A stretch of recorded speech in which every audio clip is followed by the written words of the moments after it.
They say the punctuality is virtuous, and we are right on time as we always are, everybody. Welcome to the Hotspot. I'm Jason Salas. We are KUM, and we are telling you about amazing things in our island community. We are chocked to the brim here on Guam with people doing positive, wonderful things, educating you and helping you. And today is certainly that, because it is Talk It Up Thursday. So our dear friend, Jesrae Moylan, she is one of the founders of the TUMA organization.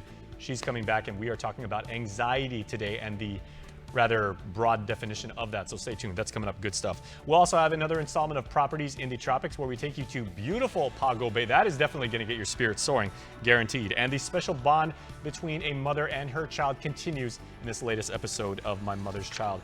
However, we started Talk It Up Thursdays last week because it's an opportunity to educate, share, understand, ask questions of experts in this field. And there are many, many resources available here on the island about mental health. One of them is a wonderful organization. It is TUMA. It is run and started by Jesrae Moylan. She joins me now on the KUM couch. So it must be Thursday if you are back here. So welcome back. How's the day? Thank you. Thank you for having me back. Okay, and if I can, I want to kind of like contextualize this discussion, because last week we were talking about the fact that mental health is so much more broad and so more widely defined than we ever knew when we were youth. Absolutely. However, we want to make sure that doesn't get, misdiagnosis is the wrong word, because a lot of people do diagnose. Yes. And we are going to bring in the thoughts of a clinician momentarily, our very good friend, Dr. Tricia Lizama. But let's talk about anxiety right now and how that should be applied.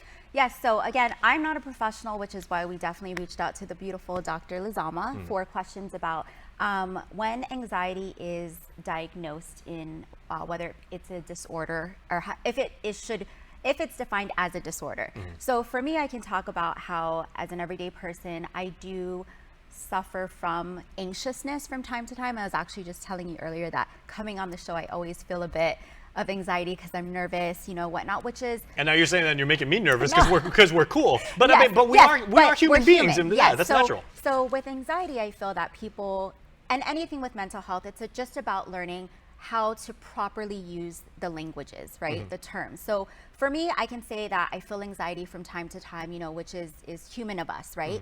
But there is a term called anxiety disorder, which is far more. The things that people feel when they have a disorder are far more long-term than someone like you and I, who the anxiety just kind of happens now and then it goes away, right? So it's just about teaching people how to use the proper terms, so that way we're a little bit more sensitive to people who do have a diagnosed disorder. Right, okay, and like I said, Jesrae and I actually reached out to our friend Dr. Lizama. She is a professor of social work at the University of Guam. She is absolutely fantastic. She's from Magana Heights. She really, really cares. Unfortunately, she could not make it today, but she did contribute some of these feedback. So Daniel, if you would please, because Jez, you were just talking about exactly how do we define anxiety disorder, and that was the first question we posed to Dr. Lizama. So there, as you said, it is a known clinical condition. It can be diagnosed by professionals.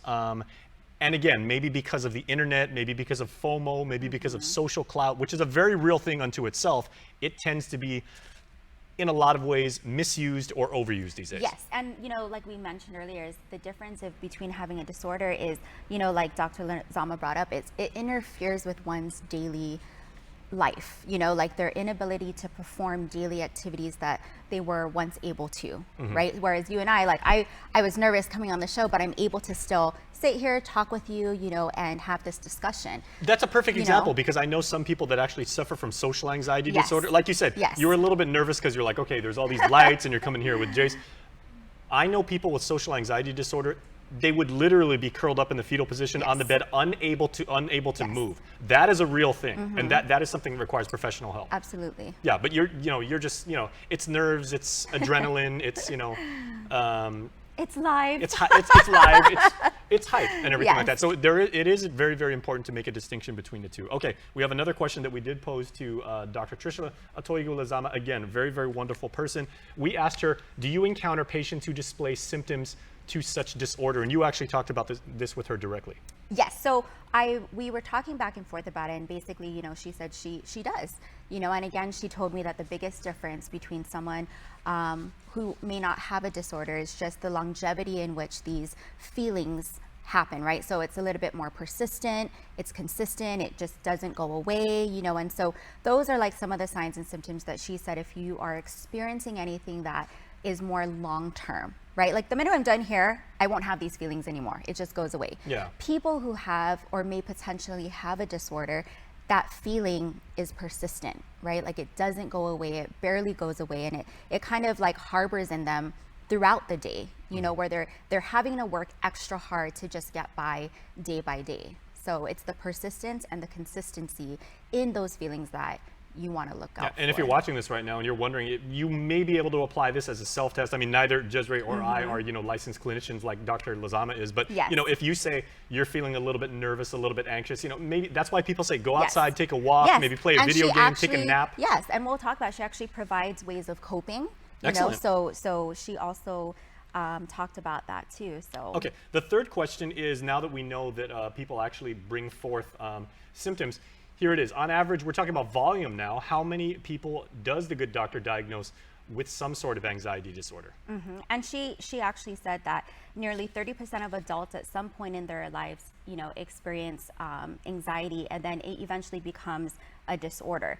And most disorders are treatable, and there are effective treatments here on island for anyone who may be going through something or maybe experiencing some type of pain or, Absolutely. you know, so she does say that most of the patients that she does see will happen to be diagnosed with the anxiety disorder. Which is interesting on Guam, because the people that do, you know, and we talked last week, people that take the first step and they make the initiative to come forth and say, I need help, I'm feeling a certain way, can you please give me some guidance, or, you know, Absolutely. like, let me know And what I'm that's the going through. first step. I mean, Yeah. if you feel So good on you if you've something, been one of those people. Yeah, different, and you make that initiative just to even get checked. I mean, the worst you can get is, you know, you're actually quite fine, you know, nothing's wrong, you know, whatnot. And then should you be diagnosed, at least from there, you'll know, like, okay, what are the steps that I need to do to maintain a healthy mindset, right? What do I need to do? What can I do, right? And from there, you create your plan and your program to just kind of figure out how to continue living healthily. Okay,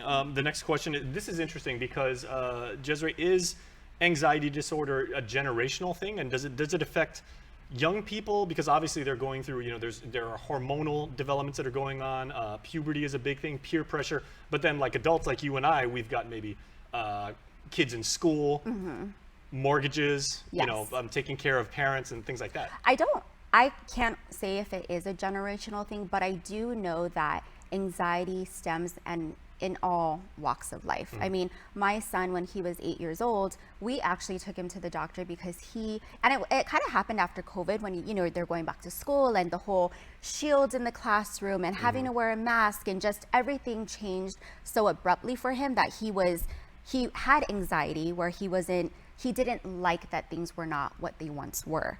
So it's like taking him to the doctor because Fear of change is a real thing. Yes. I have that, but Yes. I don't think I've got No. social anxiety disorder, Yes. but change is something that Absolutely. I do not handle very well. And so when we took him, he wasn't diagnosed with any disorder, anything like that. The doctor just said he's trying to adapt, right? So I think that it can affect anyone, right? But I think long term is really what you want to look for.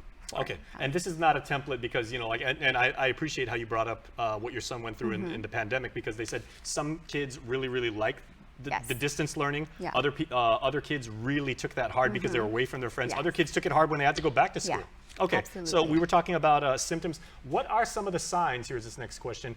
Talking about signals, things that are indicative of anxiety. What are the things that people can look out for in their friends, their family, and even themselves?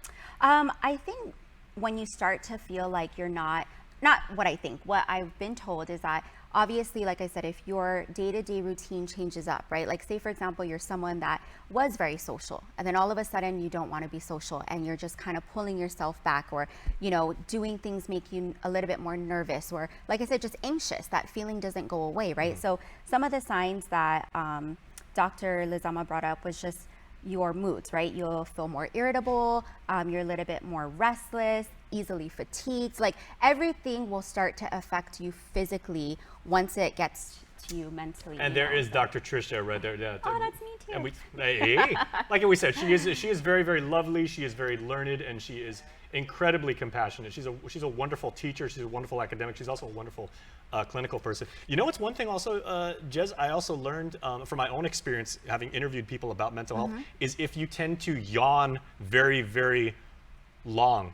Like if you're just there and you're like, oh, it's basically you almost trying to relieve yourself of stress. Interesting. So that may be again, I have no license for this and everything. So ask Dr. Lizama, but that is something that when people may be anxious, depressed, they go through. And one of the biggest things is just your difficulty to handle worries of feelings, So if you can't handle those feelings, then, she does recommend like get yourself checked. You can go into Guam Behavioral, you can go to your personal doctor first, and then they can always guide you to the proper care. Yeah, there are a huge network, my friends, of resources that if you have any sort of questions about mental health, you think you may be afflicted with mental health, or you just want to help, TUMA is one of them. Please join. And where can people find you once again on social media? TUMA Guam, we are only on Instagram, and like I said, we can definitely bridge you and connect you to that appropriate care that you need.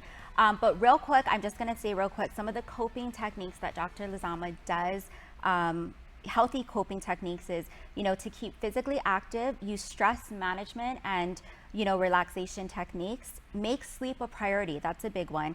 And then, of course, if you're already in this mindset, try to refrain from using drugs and alcohol. Okay, the one about sleep makes perfect sense because you can't think straight and you can't get in the right headspace if you're incredibly fatigued. Yes. And what's one thing, we've only got a few more seconds, but I know everybody talked about, using the word anxiety, depressed and everything during the pandemic, and justifiably so, but for people that are misusing it, what also came out during the pandemic was the term self-care.